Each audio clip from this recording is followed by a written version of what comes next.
Mul on hea meel anda sõna Eesti Kaitseväe juhatajale kindralleitnant Martin Heremile, kes räägib sõjalise kaitse mõjust meie ühiskonnale ja majandusele. Palun.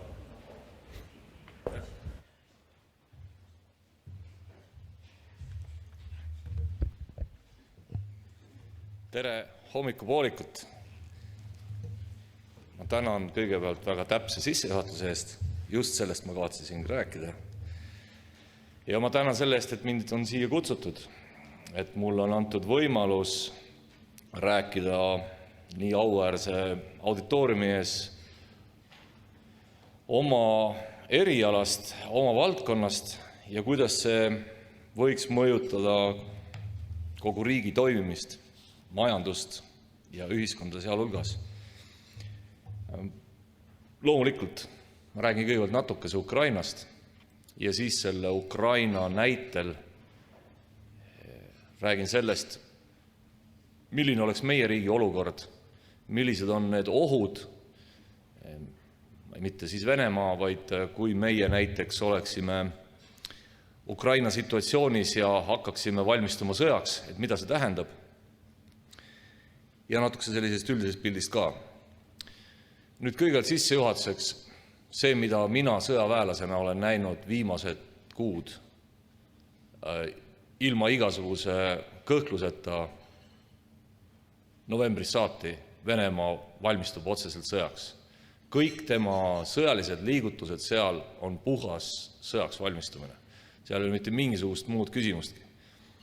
See, kas ta teeb seda nähtavalt või salaja veiderdades kuskil ei oma tähtsust, see on sõjaks valmistumine.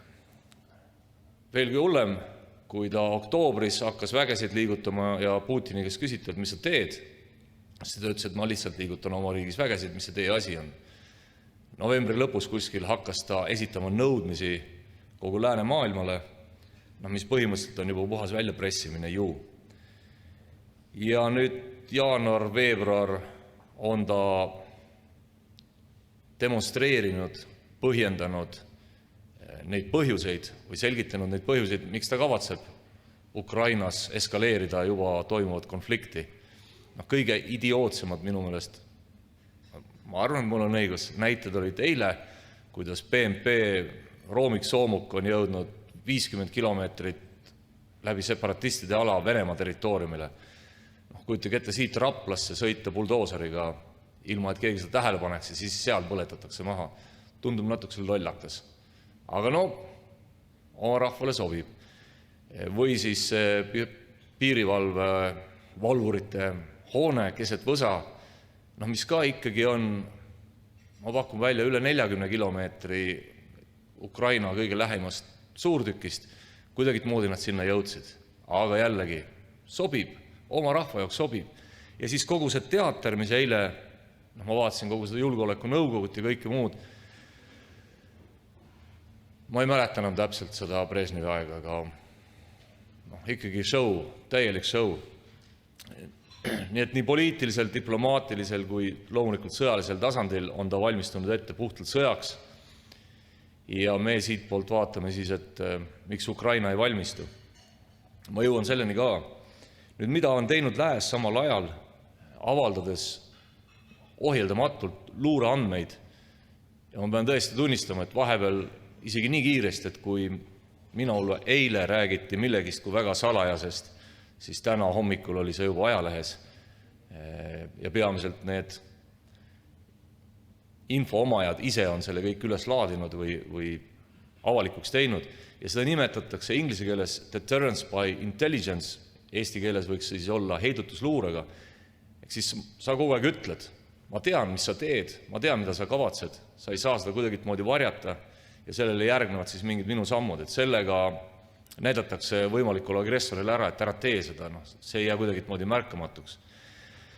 Ja seda on Ameerika kogu aeg teinud, süüdistatakse, et ta ajab mingit lolli juttu, õhutab sõda, minu arvates mitte, see on heidutusluurega, aga selle juures on üks probleem, mis saab siis, kui Venemaa ei tee midagi enamat, kui ta täna hommikuks on teinud, päris selliseks klassikaliseks sõjaks seal nüüd ei lähe, et mis siis saab? Kas me siis ütleme, et ta ei kavatsenudki või või et kõik see Ameerika tegevus, lääne tegevus hoidis selle ära.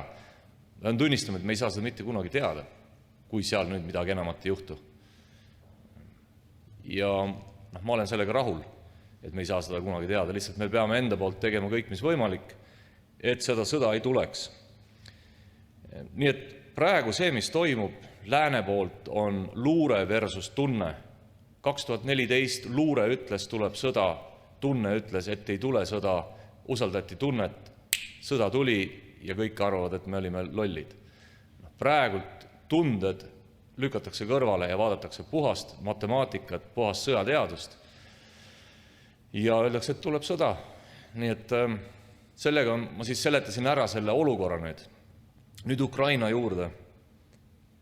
Miks Ukraina kogu aeg justkui ignoreerib seda, miks ta ei valmistu piisavalt ja miks ta isegi eitab? Ma räägin nüüd seda, mida teeks Eesti, kui ta oleks Ukraina olukorras. Naaber on meil sama, siin pole väga palju vaja välja mõelda, aga jumal teab, milliseid nõudmisi ta meile esitaks ja vägesid hakkab koondama. Nii meil kui Ukrainal enda kaitseks, vägede saamiseks või loomiseks on vaja läbi viia mingisugune mobilisatsioon. Reservväelaste teenistusse kutsumine, sõja ja üksuste formeerimine, mida see tähendab? Te olete seda natukese tunda saanud või näinud meie lisaõppe kogunemistel. Me kutsuksime ära, kui me teeme täismobilisatsiooni, siis peaaegu 20 000 reservväelast. Me kutsume ära õpetamast, keevitamast, pankasid juhtimast, taksot sõitmast. Me toome nad ära tegelikult sellest samast majanduse tootmisest ja toome nad lihtsalt kuskile metsa alla ja see ei ole eriti kallis. Eesti kaitsesõja ja kaitsevägi sööb, kulutab kütust, ma ei tea, mida veel, tarbib igasuguse asju ööpäevas umbes 1 miljoni eest, kuni ta ei sõdi. Siis lähevad asjad väga hulluks, kui sõdima hakkab, siis raamatupidamislikult maksab väga palju, aga muidu Eesti kaitseväge sõjaaegset üleval hoida kuskil paiknemisalades ei ole väga kallis, see on 1 miljon päevas. Palju hullem kahju, mis seisneb tulu saamata saamises, seisneb selles, et me toome tööjõu ära. Soomlased ütlevad, et kui nemad oma 200+ 1000 mobiliseerivad, siis Soome majandus peab vastu umbes 1 kuu ja pärast seda hakkavad asjad kolinal kokku kukkuma. Mitte sellepärast, et sul tööjõud on ära, vaid sellepärast, et sul keskastme juhid on läinud.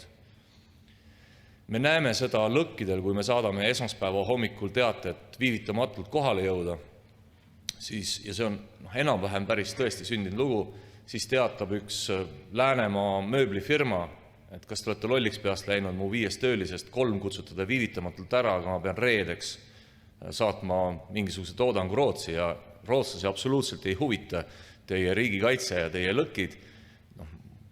Mul on igasugused trahvid, saamata jäänud tulu, see on pankrott üsna kiiresti mul. Ma pärast tulen, seletan ka seda, või jah, kuidas me selle ära lahendasime tookord.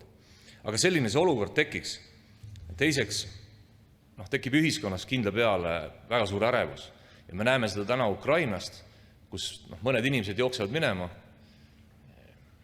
reservväelased tulevad tootvalt töölt ära ja miljoneid iga päev raha jääb kas loomata, tootmata või lihtsalt voolab riigist välja, sest kolmas asi on investorid. Kui sa näed, et see riik kavatseb kohe sõjamasinasse astuda, siis sa tõenäoliselt siia raha enam ei paiguta ja võib-olla viid ka välja. Nii et see on hästi ohtlik olukord ja see on psühholoogiliselt ja majanduslikult Ukraina üritab seda kõike kogu aeg eitada. Temal on ikkagi see tunne, kuigi matemaatika näitab, et Venemaa tuleb kallale, siis sa näed, kuidas su majandus ja ühiskond laguneb kõik raginal ja sa tahad seda säilitada ja siis sa annadki need sõnumid välja. Ja sa hoiad seda mobilisatsiooni kõige viimase hetkeni. Täpselt samasugune asi juhtuks ka meil. Aga see pole kõige hullem. Järgmiseks, kus me ühiskonna, ma ei kujuta ette, kui läbi raputakse, oleks see, kui me need üksused valmis saame ja me läheme maastikule ja sõda veel ei tule. Ütleme, et üks jalaväepataljon, 800 inimest, see vajab umbes 3 kilomeetrit läbimõõduga maa-ala selleks, et lihtsalt paikneda. Ta asub sinna üksuste kaupa, paneb üles oma telgid, kaevab omale positsioonid, kuna on oht kaudtule vastu, siis ka autode positsioonid, ta hakkab seal läbi viima mingeid harjutusi, laseb püssi.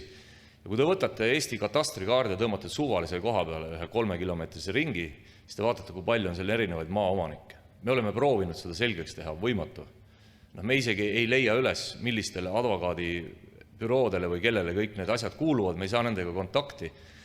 Nüüd esimene hetk tekib see, et valitsus meile seda kõike võimaldab, meie läheme sinna alasse ja nüüd tulete teie. Meil on seal tõkestus ees ja te ütlete, ma tahan oma suvekodusse minna. Ei saa. Miks ei saa? Sest siin on meil praegu paiknemisala. Mis te seal teete? Ei ütle. Kus maal on see piir, kuhu ma olla või minna ei tohi, seda ma ka öelda ei saa, sest ma ei tea, kas te olete maaomanik või Vene spioon. Aga te kuulete, et seal käib paugutamine, saed kärisevad, mingid buldooserid töötavad ja keegi, kes sealt kuidagi moodi läbi kõndis, ütlevad, teie õunaaed on täiesti maatasa tehtud. Päris kindlasti me ei hakka lihtsalt kuskil laamendama, aga selliseid maa-alasid tuleb kümneid ja mis veelgi hullem, ega me ei taha seal sihtmärgina väga kaua passida, me vahetaks neid maa-alasid üle paari päeva. Ja kujutame nüüd ette seda omandi rikkumist, mis me hakkaksime tegema, see on seaduse poolt kõik volitatud, kõik on väga õige, aga need omanikud väga palju ei tea, mis nende maatükkiga toimub ja nendel see kindla peale ei meeldi. Nii isamaaline kui te ka ei ole, siis te saaksite ikkagi näha, milline staap teie suvekodus parasjagu pesitseb ja mis on saanud teie, ma ei tea, kuurist seal ja mis tehakse nende küttepuudega. See tekitab kohutavalt palju ühiskonnas ärevust. Ka see on üks põhjus, miks Ukraina teatud asju ei ole teinud. Nüüd järgmiseks iga reservarmee, aga isegi vahet ei oleks. Ma arvan, et seda tehakse ka mitte reservarmeedes. On olemas sellised asjad nagu sundkoormised ja töökohustused, mida me ka kindla peale rakendaks. Teatud ettevõtted peavad andma mingisuguseid vahendeid Kaitseväe käsutusse või siis pakkuma mingisugust teenust. Jällegi, meil on vaja nendest samas kellegi õunaaias seal kaevata 10 meetreid, kokkuvõttes 10 kilomeetreid mingeid kaevikuid, teie ettevõtte oma buldooseriga, teil on töökohustus, hakake kaevama. Iseenesest on kõik korras, me maksame kas kohe või pärast võidukat sõda, aga teil sel hetkel võib olla ju midagi parasjagu käsil. Ja jällegi riigikaitse mõttes kedagi ei huvita see, kas teil on mingi äriline tegevus või mitte äriline tegevus. Tulu jääb saamata, kõik need laenud jäävad maksmata ja kõik muu selline. Nii et kõik selline sõjaks valmistumine, kaitsevalmiduse nii-öelda tõstmine järgmisesse tasemesse, see on väga-väga hell teema. Mitte ükski valitsus seda teha ei taha seda teha Ukraina, ei tahaks seda teha ka meie valitsus, sõltumatu erakondadest. Me oleme seda mängu mänginud nüüd siin viimased 6 aastat igale valitsusele, mis on võimul olnud ja ma tunnistan, et lihtsalt lisaõppekogunemist läbi viia, ütleb ükskõik milline peaminister või mis tahes minister, et muidugi tehke, Eesti riigikaitse on tähtis ja neid õppusi me teeme, see läheb kõik väga ladusalt. Aga kui me paneme nad pildi ette, mida ma teil enne maalisin, siis hakkavad kõik vaikselt aru saama, et iga nende otsus tekitab ühiskonnas üsna suure tormi ja mitte sellepärast isegi päris ausalt, et keegi oma maine pärast väga kardaks või mingisuguse poliitilise positsiooni pärast, vaid kõik saavad aru järsku, et sa keerad selle ühiskonna täiesti pea peale. Ja seda ei taha mitte keegi teha. Nii et see on üldine kirjeldus, miks Ukraina on võib-olla liiga vähe valmis agressiooniks või agressiooni jätkumiseks. Nüüd ma lähen korraks meie lõkkede juurde ja selle õnnetu Läänemaa firma juurde. Ma arvan, et me oleme ühiskonnal väga hästi hakkama saanud. Konkreetse kõne puhul küsiti ettevõttelt, aga millal sa saad need kutid saata? Ta ütles, et ma pean mõtlema. Ja lõpuks ütles kolmapäeva õhtul. Ma võin siin eksida päevadega, aga vahet ei ole. Ma saadan kolmapäeva õhtul ja meie jaoks õppuse mõttes kolmapäeva õhtul on see ka päris okei, kui need kohale tulevad, sest et ega me ei õpeta lisaõppekogunemistel tegelikult üksikuid reservväelased. Me harjutame kogu süsteemi. Nii et kui me päeva lõpuks me näeme, et Inimesed helistasid, oleksid võinud tulla kohe, aga nendel on Seychellidele või Türki kuskile reis, ta esitab selle pileti, sellel on vaja teha toodangut, siis me ütleme, ära tule või tule siis, kui saad. Ja kokkuvõttes me näeme, et süsteem töötab. Konkreetsest Läänemaa firmast inimesed tulidki neljapäeva hommikuks kohale, tegid 2 päeva õppust, läksid koju tagasi, seal olid nad teinud ületunde enne seda kõvasti, mööbel vist sai valmis ja firma pääses ka ära. Meil on üsna palju näiteid, kui 7-päevase õppuse raames 2 päeval on reservväelane kohal, siis läheb teeb oma firmatööd ja viimaseks päevaks tuleb tagasi. Mõni käib läbi ainult hommikul formeerimise ja pärast seda läheb minema. Mõni tõepoolest saadabki ainult oma lennukipiletid kuskile Türki ja ütleb, näed, mul on perereis ja me ütleme, et ongi juba okei. Ära rohkem tule ja järgmine kord me ootame sind ikka. Selles suhtes me nende lõkkidega oleme viisakalt öeldes kasvatanud ühiskonda. Otse öeldes me oleme nihutanud kogu aeg piire aina kaugemale ja kavatseme seda teha aina jõhkremalt ja jõhkremalt. Aga mina julgen öelda, et see meie ühiskonna puhul see on küll näitab tugevust. Et mingit väga suurt jauramist ei ole. Suurepärane on see näide, kus täna vist 300 ettevõtet jätkab reservväelastel palga maksmist ajal, kui nad on õppekogunemisel. Nad ei peaks seda tegema, reservväelane saab palka selle eest, et ta on kuulipildur või jaaõlem ja saab kaitseväe käest, aga mingid ettevõtted jätkavad palga maksmist. Et see annab minule sellise üsna kindla tunde, et kui me läheme kõigesse sellesse kohutavasse olukorda, mida ma ennem kirjeldasin, siis me peaksime ka hakkama saama. Lihtsalt probleem võib olla selles, et see hunt karjas, kõigepealt seda ei usuta ja teiseks see kõik võib hästi kaua kesta.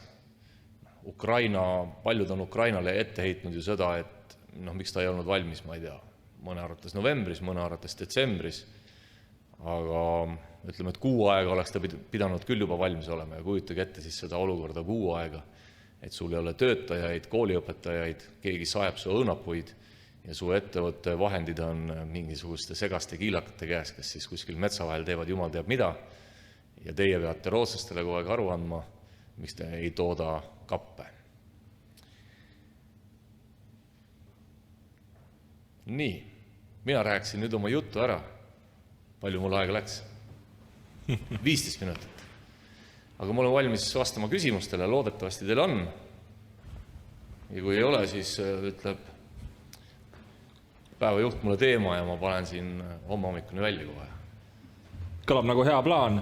Aga alustame selle plaani esimesest osast ehk küsimustest. Head sõbrad, nüüd on see hetk tõepoolest, nagu Kaitseväe juhataja ütles, kus teil on võimalik oma kommentaaride ja küsimustega seda mõttevahetust siin suunata ja andke ka lahkesti käega märku, kui teil selleks soov on. Meil on saalis mikrofonid, mis teie juurde tuuakse. Ja seal on üks küsimus. Palun. Ja tere, Märt Ots nimi, et ilmselt parim võimalus küsida, et just enne arutasime, diskuteerisime, te ilmselt kõige targem Eestis vastama, et mis see võimalik stsenaarium siis Ukrainas on, kas jääb selline sissisõda Donbassis või tuleb tõesti tankida armaada Kiievi peale, et kui suureks te seda viimast varianti hindate, aitäh?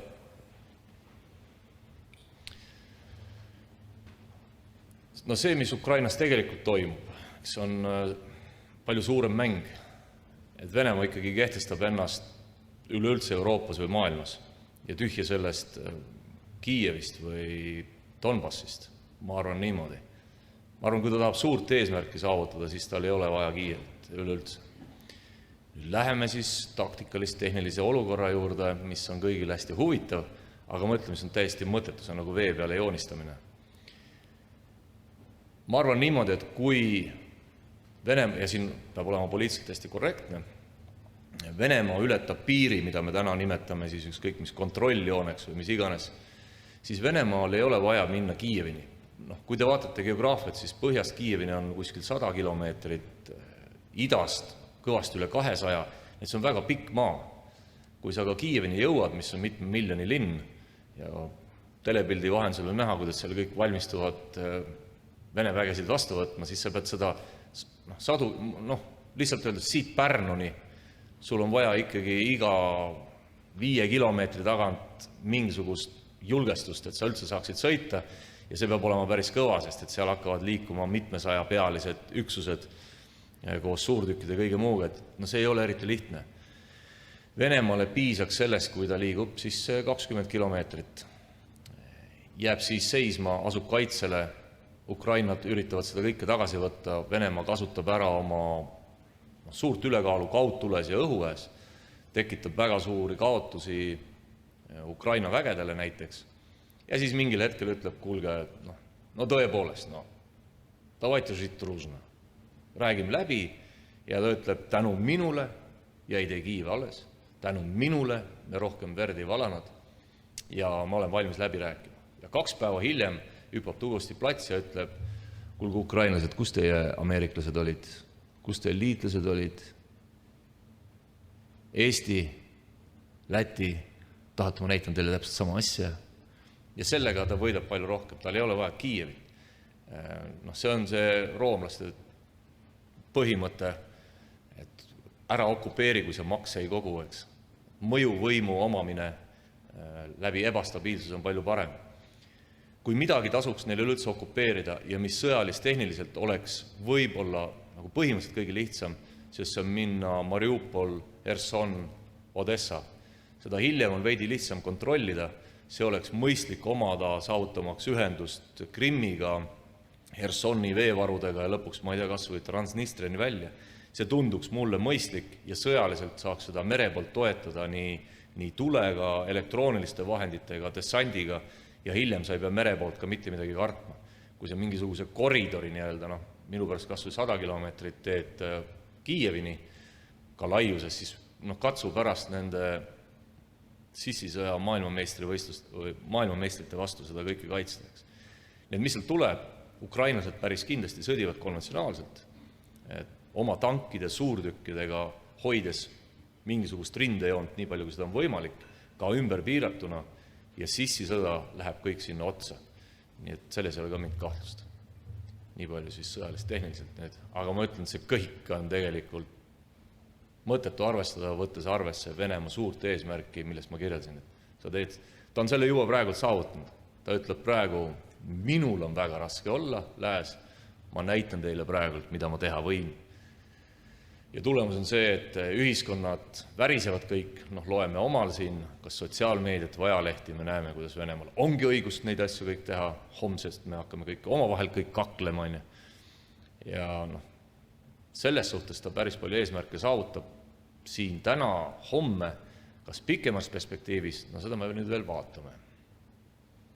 Meil on küsimus saali tagaotsas, kui ma saan paluda mikrofoni sinna viia, siis kuulevad ka meid kaugemalt jälgivad inimesed, millest seisneb küsimus. Olge hea. Aitäh. Marika Lillemäes, NATO-ühing. Kas see olukord on nüüd natukene ka mõjutanud Eesti relvahankeid, näiteks õhutõrjet? Kus me sellega oleme? Annaks vastuse, aitäh.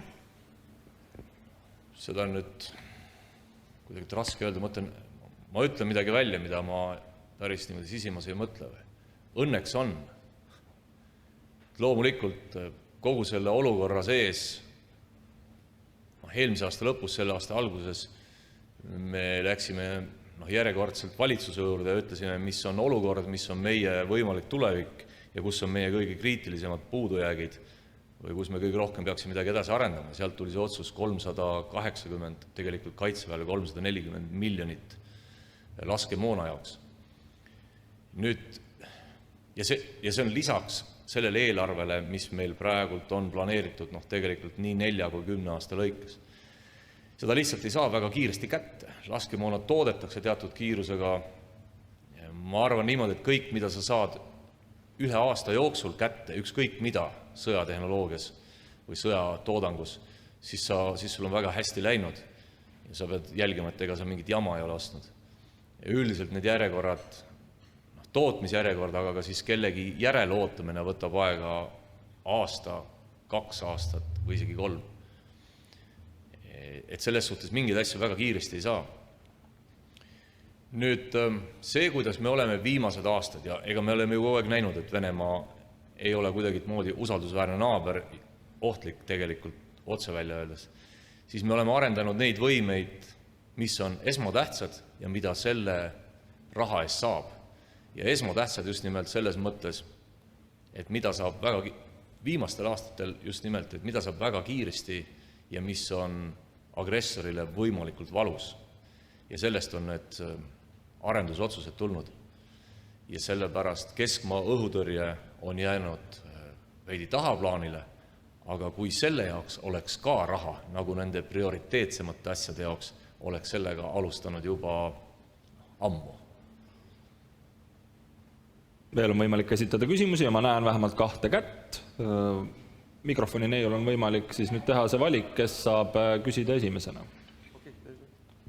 Valik on langenud. Jah, aitäh. Tere hommikut, minu nimi on Jaanus Otsa. Et ma tahtsin küsida, et kas te võite vastata, et millised on need läänemaailma reaalsed siis võimalused või tööriistakast, millega saaks siis Venemaad heidutada, jättes kõrval ebareaalsed nagu Swiftist välja lülitamine ja muu selline. Et mis siis nagu reaalselt Putinit heidutab? Ukraina puhul peamiselt on see sama majandus ja kõik muu ja seda ma ei kommenteeri. Meie puhul see, et ta siia nina ei topiks, on need samad sõnumid, aga käitumine ka. Täna Venemaa, et nüüd teda mitte liiga üle kiita ja tema saavutusi, siis peab ütlema, et tal on ikkagi konkreetsed märgid antud. See, mida Putin eilegi ütles, ärge laienege rohkem ida suunas, ärge paigutage mingisuguseid ohtlikke relvasüsteeme minu piiride lähedale ja koristage ära sõjaline taristu sinna, kus ta oli 97. aastal. Siis ma ei tea, kuidas nende relvasüsteemidega on, aga see sõjaline taristu peab ta silmas ka näiteks lahingugruppe, mis on toodud Balti riikides. Selle kohta on talle antud küll väga konkreetne vastus. Sa ütled vii ära, me paneme siia topelt. Need seda on praegult britid, taanlased ja prantslased kõik näidanud, et me paneme siia topelt, esialgu küll lühiaegselt, aga ka see on sõnum. Teiseks on sõnum see, et okei, kui sina ütled, sa muretsed, me ütleme, me muretseme palju rohkem, sest sa oled agressiivne ja me tekitame neid üksuseid juurde ka Musta mere piirkonnas. Et need on need sõnumid. Ühel hetkel sa tahad ise ka ju olla tasakaaluks, sa ei taha lihtsalt, mis ma ütlen, ennast vaeseks hirmutada teist või heidutada. Nii et need sammud on minu meelest olnud üsna proportsionaalsed, vaatame, mis veel tuleb, aga kindlasti sellised, ärge tehke, viige läbi õppuseid. Muuseas, kogu see Venemaa, see nõudmiste loetelu, sisuliselt me ei tohiks oma õppust Kevadtormgi enam läbi viia. Ja kõike muud, meil oleks keelatud kõik. Me oleme siin kavatseme mingisugused relvasüsteeme osta, põhimõtteliselt ei tohiks meile keegi seda enam müüagi. Nii et kõik need sammud, suuremad õppused, need samad hanked, kui need kõik toimuvad, siis see on kõik sõnum, et kuule, sa ei saa meilt mitte midagi välja pressida. Ukraina puhul on veidi teine. Ukraina pole NATO-s, mis Ukraina puhul, millised tööriistad käima lähevad, seda ma päris täpselt ei tea. Ja mul ei ole ammugi mingit alust seda kõike kommenteerida. Kahjuks. Meil on üks küsimus sealt veel. Aga Krista Molenuk, Eesti NATO ühing. Et kuidas meil Eestil on veel plaanis Ukrainat haidata, et välihaiglaga, Javelinidega, kas haubitsad lähevad ka sinapoole teele? Selle välihaiglaga ma olen juba korra kuskil koperdanud. Põhimõtteliselt ikkagi, ega meie küll toodame ja minu teada rahastab seda Saksamaa. Nii et, aga miks ma sellest veidikese tean, on see, et seda välihaiglat on Kaitseväes arendatud aastaid ja kuna täna meie meedikud ja meie kaitseväelased seda väga hästi tunnevad, siis on küsitud meie käest, kas me oleksime valmis Ukrainat välja õpetama või ukrainlasi. Jah, me oleme. Me saatsime sinna tankitõrje relvasüsteem Javelini laskemoona. Kui vaja, saadame veel. Sest ma arvan, et nendel on seda vaja rohkem kui meil praegu. See on loomulikult risk anda ära enda asju, kuigi äkki läheb omal vaja. See on risk ajada närvi Venemaa, kutsuda kurja enda kaela Jaa, on küll, aga kui klassis toimub kiusamine, siis kas me istume seal teises akna ääres ja ütleme, issand jumal, täna läks jälle üle meist, las toimub seal nurgas mis iganes, ma ei vaata sinna poole. See ei ole kindla peale see, mida me nimetame oma väärtuseks. Haubitsad, ma ei oska seda täna öelda. Ma ei ole isegi kindel, kas Saksamaa on öelnud, et ta keelab paberi peal ka. Aga ukrainlased on küsinud neid asju ja kuigi neil on neid nii-öelda torusid päris palju, siis need torud on neil olnud 8 aastat sõjas ja need hakkavad siledaks minema. Neil oleks vaja selliseid torusid, mis on vähem kasutuses olnud ja meil neid sisuliselt vaja ei ole. Me saaksime hoopiski oma ladusid tühjemaks ja seal on meil palju ägedamaid asju hoida. Ja üldiselt Kaitseministeerium ja Siseministeerium praegu koos vaatavad, mis meil veel on, mida me saaksime ukrainlastele anda ja mida neil vaja läheb. Tõenäoliselt sinna võib loomulikult veel erinevat toetust minna. Aga sellele lisandub veel väljaõppe, meie meditsiini võimekus ka siin pakkuda taastusravi või lausa mingit ravi. Et see kõik on laual, nagu öeldakse. Palun. Tõnis Varem. Ma küsiks ikkagi põnevaid küsimusi ka. Nähes, kuidas algustuseks ütlen, et NATO ühtsuses ma ei kahtle. Aga kui vaadates nüüd suurriikide käitumist, võtame siis Prantsuse presidendi, kes sisuliselt niinimetatud Luganski Donetski rahvavabariigi autonoomiat läbi valimiste pakkus välja, või siis Saksamaa kantsler, kes on sõltuvuses Venemaa maagaasist täielikult. Ehk minu küsimus on hästi lihtne, kas Euroopa Liidu poliitiline tasand ja NATO, kas seal võib tekkida probleeme? Aitäh! Ja see on nüüd valdkond, kus ma ei tohiks väga palju sõna võtta muidu pärast. Praegult ei ole ju olnud probleem. Käib küll selline koperdamine ja arutamine, siis üksteise süüdistamine siin, et miks Moskvasse helistate. Mina ei tea, tõenäoliselt on õige sinna helistada, kui nad nii arvavad. Täna ikkagi ei ole Venemaale mitte midagi pakutud. Tal on pakutud ainult ühte asja, et koristama väed ära ja siis me võime kuidagi moodi hästi edasi elada. See on põhiline sõnum, mis tal on pakutud. Nii et kõik selline ärevus, võib-olla ka mingid kuulujutud ei vasta tõele või pole õige üleüldse. Praegult ma ütleks, et on ühtne.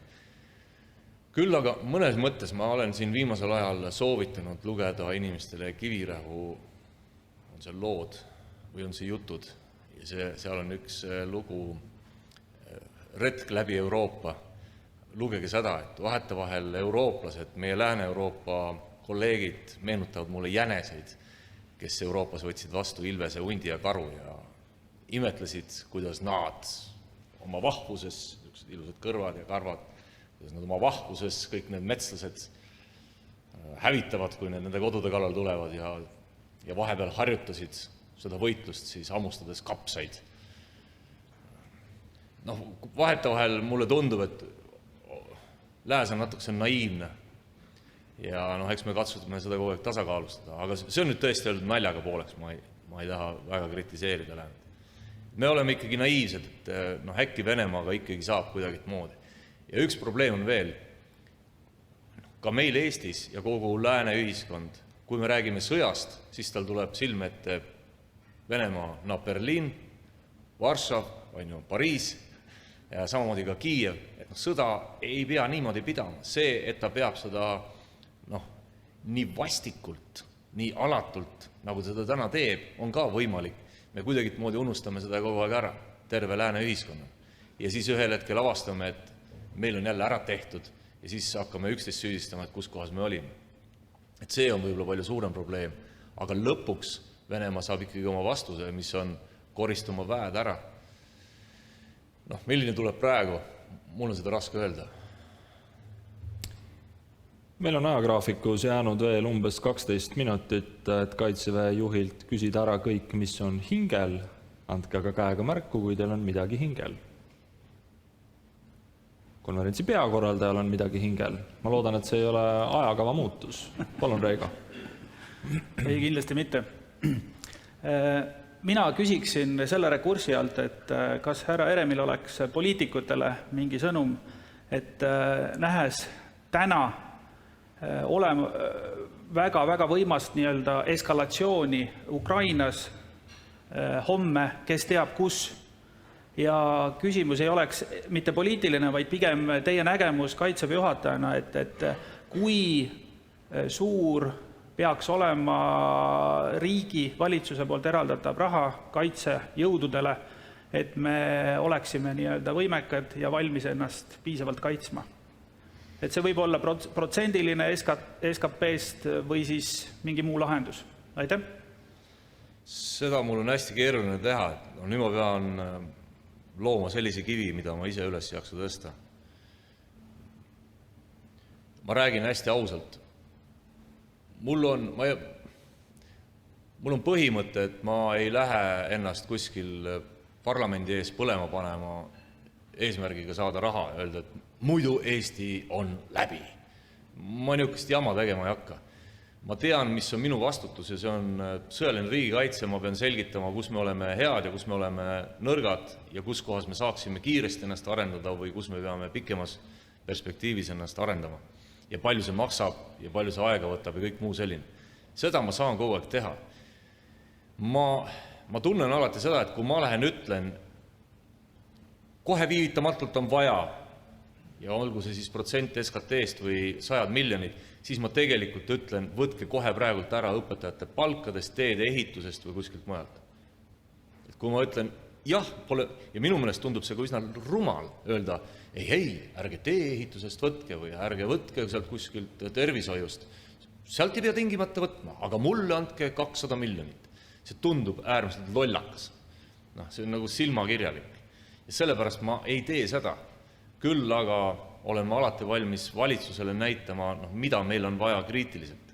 Ja uskuge mind, kui on millegiga nagu väga happu, küll ma seda siis juba ütlen. Ja teine võimalus on alati vaadata oma ressursside sisse ja öelda, me seda asja ei tee, kuna asi on nii kriitiline, me paneme ressursid hoopis teise kohta. Seda Kaitsevägi on viimastel aastatel ka teinud, ei ole seda sugugi hästi vastu võetud ja mõeldud.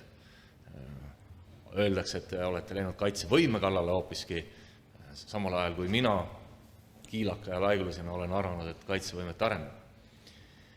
Nüüd, kui palju oleks raha vaja? Seletan lihtsalt keskmaa õhutõrje, millest on hästi palju selgitatud, mis on just kui selline kuldvõtmeke või hõbekuul, millega kõik saab tehtud. 300 miljonit praegult kohe või ütleme 3 aasta jooksul ja tõenäoliselt 3 aasta pärast me suudaks siis ka mõne lennuki alla lasta, lihtsalt kiiremini ei ole võimalik toota seda süsteemi ja kiiremini ei ole võimalik seda inimesi õpetada ja süsteemi osi integreerida. 300 miljonit ja pärast seda iga aasta umbes 15 miljonit oleks selle ülalpidamine. Selle tulemus on see, et Harjumaa suurusel alal Eestist ja paremal juhul võid sa seda poolitada üle Eesti 2 kohta, ütleme Raplamaa ühes kohas ja Põlvamaa teises kohas näiteks. Sul on vastasel lennuvahenditele oht, mitte sa ei lase kõiki alla. Ma pakun välja, et kui 100 lendu päevas võiks teha Eesti vastu, siis sellest 10 tükki lastaks alla.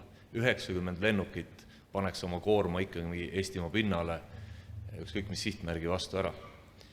Nüüd on küsimus, kas seda süsteemi on kriitiliselt vaja. Ma arvan, et on teisi olulisemaid asju, millega me saame kergitada seda agressiooni hinda. Ja sealt tulevadki nüüd need rahanumbrid ja kõik muud asjad. Aga ma ütlen, et minu pärast võib panna ka 5% SKT-st. Kõik kulutame ära.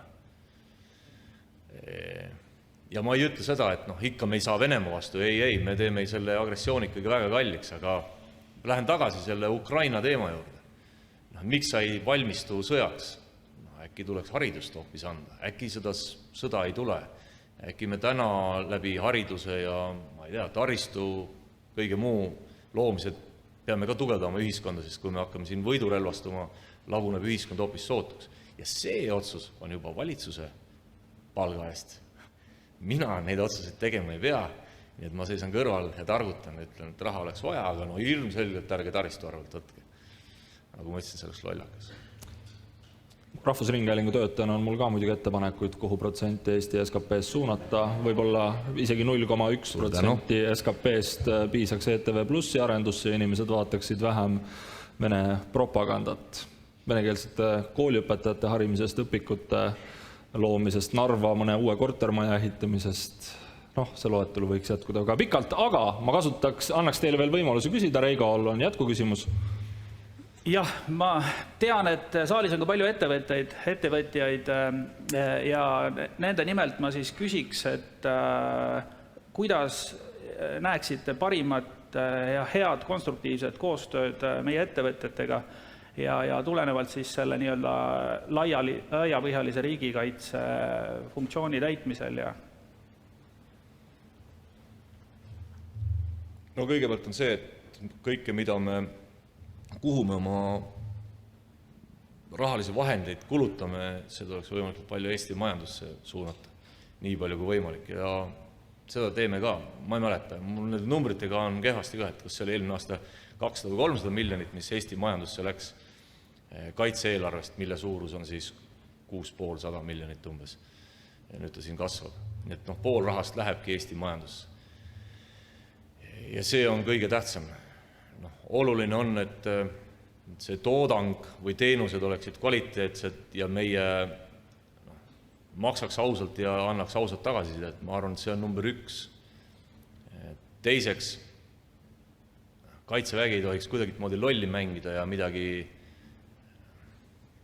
ma ütlen, ei tohiks paanikat tekitada ja ennast teha suuremaks kui kogu riik. Siia on nüüd kõike vaja. Ja seda põhimõtteliselt nagu igapäevases retoorikas juba kas või siin sama sees öelda, ma loodetavasti seda tegin, et andma aru, et me ei pea muutuma Põhja-Koreaks ja mingisugust riigiressurssi võib ikka mujal ka panna. Ja siis on loomulikult see, kuidas me kasutame ühiskonna ressurssi, neid samu töötajaid, tööandjaid, neid vahendeid. Minu meelest selles osas me peame olema paindlikud. Ma tean, 10 aastat tagasi me saatsime 120 päeva ette kutse, ütlesime 1000 venda olgu kohal ja meid ei huvitanud eriti, mida ütles mingisugune ettevõtja. Ei huvita, olgu kohal, 1000 krooni trahvi, punkt. Ja tööandja ütles, mind ei huvita, ma maksan selle trahvi, see vend ei tule. Täna me oleme jõudnud sinna, et ta ei tule mitte esmaspäeval, vaid tuleb kolmapäeval ja võib-olla läheb juba neljapäeval minema, keegi seda trahvi, riigikaitse paraneb, toodangut toodetakse ja kõik säravad. Need on põhilised asjad, aga seal kindlasti on mitte ainult inimesed, vaid ka seesama töökohustus ja sundkoormised ja kõik muud. Täpselt samamoodi seal peab olema mõistlik ja siis me riigina kahtlemata areneme ja toome siia investeeringuid juurde. Ja käed tõusevad. Sealpool on küsimuse soov. Kas me leiame ka võimaluse sinna viia mikrofon? Mikrofon kohe saabub. Tere, minu nimi Kalev Kallemets. Teadupäevast Eesti impordib väga palju energiat erineval kujul Vene Föderatsioonist ja Euroopa Liit tervikuna. Kas Kaitsevägi osaleb selles diskussioonis, et milline on meie energiasõltuvus Vene Föderatsiooni energiakandjatest või see pole üldse teie teema? No ja mitte otseselt Venemaa energiakandjatega, aga energiaga üldse, et meil siin konflikt on ja see on üsna raske. Ühest küljest me räägime rohelisest energiast, teisest küljest see käib meie sensoritele, närvidele ja ei lase meil korralikku pilti saada. Täna meil on ikkagi arusaam, et selle energiaga me peame edasi minema. Soomes kunagi, ma ei ole seda täpselt vaadanud, aga on otsustatud ülevalt alla tõmmatud keset Soomet üks jutt ja on öeldud, ida pool seda jutti tuult ei ole, punkt. Nad on lahendanud selle energia ja riigikaitse ja eelhoiatuse selliselt. Ja rohkem keegi ei räägi, et Ida-Soomes peaks tuul olema või seda tuleks ära kasutada. Sest ei ole. Mängime nii. Meil Eestis nii tehtud ei ole, on igast muud huvid ja kaklused veel, aga põhimõtteliselt me peame selle energiaga loomulikult edasi minema ja me otsime siis teisi lahendusi. Ja täna see ei seisne siis ainult kompensatsiooniradarites, sest üks asi on õhupilt, aga meil on ka teisi sensoreid, ütleme niimoodi signaalluures, mida siis need erinevad paneelid ja radarid kõik või paneelid ja generaatorid häirivad, et me peame leidma omale mingid teised vahendid, sellepärast et ühel hetkel, kui on odav energia, siis on meil rohkem raha ju püssi osta. Et me saame sellest ka väga hästi aru. Nii et me mingil moel osaleme, aga teatud põhjustel, kuna see kõik on väga tundlik teema, ka riigisaladuse mõttes just nimelt, siis me oleme loomulikult tagaplaanil. Aga päris kindlasti ei taha Kaitsevägi olla kuidagi moodi takistuseks kogu selle odavama või mõistlikuma energia arendamisele. Kasutaksin moderaatori privileegi ja küsiksin ka ühe küsimuse Kaitseväe juhatajalt, harva tekib see võimalus. Liitlased on selgelt andnud mõista, et NATO idatiiba kavatsetakse tugevdada ja täiendavate sõdurisaabastega maa peal. Milline on hetkel Eesti võimekus täiendavaid liitlasvägesid vastu võtta ja mis on Kaitseväel plaanis teha, et seda võimekust lähiajal suurendada? Kui meil oleks Ukraina-laadne olukord ja siia tuleks vägesid juurde, siis iga paari päevaga üle 1000 liitlase võiksime sadamate kaudu vastu võtta koos oma tehnikaga, majutada nad kuskile, organiseerida ja saata edasi Põlva või Alutaguse metsadesse. See ei oleks probleem. Probleem on selles, et kui me saadame siia üksuse ja on jätkuvalt selline rahuaeg nagu Eestis, mis nad siis teevad? Ja võt selle jaoks me päris valmis ei ole. Ja ma ei tea, kas me ka peaksime olema. Ütleme, et üks mehaniseeritud jalaväepataljon, suurusjärgus 1000 inimest. Selleks, et nad saaksid meie standardit järgi, mitte nii nagu Venemaal, kus 2015 Ukraina piiri ääres löödi tokk maasse ja öeldi, siia tuleb väeosa ja 2 aastat sõjavägi elas seal telkides ja isegi kui nad said omale ilusad kasarmud 5-kordsed valmis või 4-kordsed, siis elasid nad seal aasta aega niimoodi, et neid ei köetud ja see kõik oli okei. Meil on standardid hoopis teised. Kui meie ehitaksime täna, ja ma panen umbes, need numbrid ühele jalaväepataljonile, nagu meil see IFB lahingugrupp siin on, teeksime uue baasi, siis see oleks 1 miljon kohe taristusse. Pärast seda 10 või enam miljonit iga aasta selle ülapidamisse ja see on väike probleem. Meil on täna väga kitsas väljaõppealadega. Keskpolügoon suurusega 18x4 enam-vähem kilomeetrit on liiga väike juba täna meile ja kui me tooksime siia mingi mehaniseeritud pataljoni, ega nad siis kasarmus ei istu, nad tahavad kuskil harjutada. Meil oleks vaja territooriumi juurde.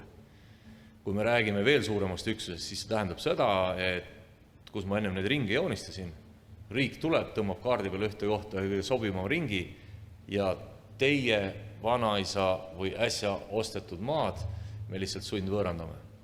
See vist ka ei ole hästi ühiskonnas, seda ei võeta ka väga hästi vastu. Nii et need on need probleemid, mis sellega kaasneks. Kui minu käest küsida, palju me suudame täna vastu võtta, siis sõja korral kõik võtame vastu.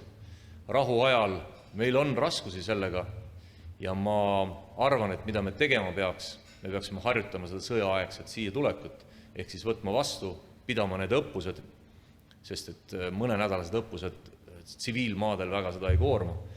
Ja selle jaoks meil ei ole vaja oma treeningalasid ja siis koju tagasi. Ja see on igale riigile, nii sellele, kes oma vägesid siia saadab, kui ka meile majanduslikult ka raudselt kasulik. Martin Herem, suur aitäh selle mõttevahetuse eest. Ma näen, et kätemerd saalis ei ole ja juhtumisi on ka aeg, mis selleks mõttevahetuseks ajakavas ette nähtud, läbi. Aplaus, daamid ja härrad.